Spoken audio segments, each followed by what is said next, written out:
Well, hi, Anne. It's great to see you here at the Markham Board of Trade Women's Annual Luncheon. Maybe you could tell us a little bit about yourself, Anne, and your business, and what Women's Day means to you as well. I'm a co-owner of Master Edge Homes. I joined the business full-time in 2012 and basically came in the industry just as a support to my husband, who was working in it full-time beforehand. We got to a point where he needed more help. Rather than going outside, I volunteered myself to do everything that he didn't want to do and help him in ways that I would be more forthcoming in helping versus trying to hire a bunch of people to do various roles. So, Yeah. And who was the woman, like whether it's in life or history, who you felt shaped your leadership philosophy the most? And what specific lesson did you take away? So it was one of my previous managers. Her name was Anne. She taught me two things. One was to never lower your standards to meet other people's requirements. And the other thing that she taught me was problem solving. So she taught me to never approach someone with just a challenge without coming up with a solution. So her biggest thing is if there was a challenge, her very first question would be, what do you think you should do? That's great. And what leadership quality do you believe women really bring to the boardroom or the executive table and organizations? And how do they benefit the most? I think women bring to the table the quality of nurture.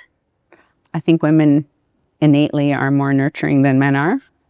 Not to say that there are exceptions to the rules, but I think that being able to nurture, whether it be a business or a team or a department or whatever the scenario may be, I think that that is a big strength to women. That's excellent. Thank you. And what's the most important piece of advice you've ever received from another woman, and how do you pass that wisdom forward?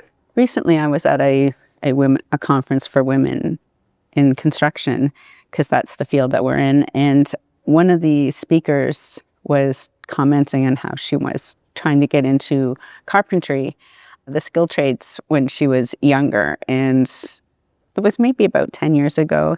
And she was ridiculed by her male classmates and wondering why she was in this industry. And so she quit. Oh. So she's eventually come back into it. But I think it's just important for women to be able to follow what their true passion is and what they enjoy doing, regardless of the criticism or setbacks that they may encounter.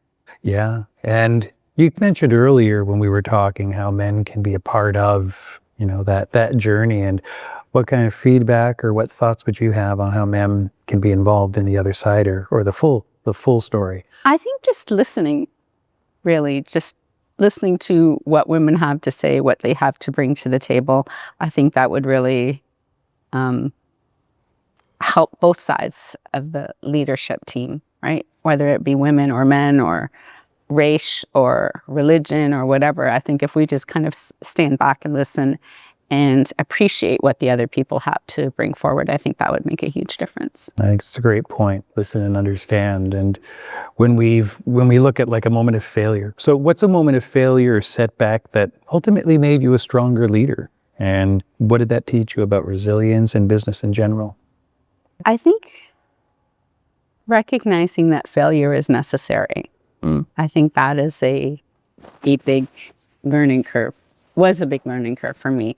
Recognizing the fact that you don't really fail, you learn. That's very powerful advice too. And when you imagine the next generation of women, 10 to 15 years from now, what does success look like, and what needs to change for that to come?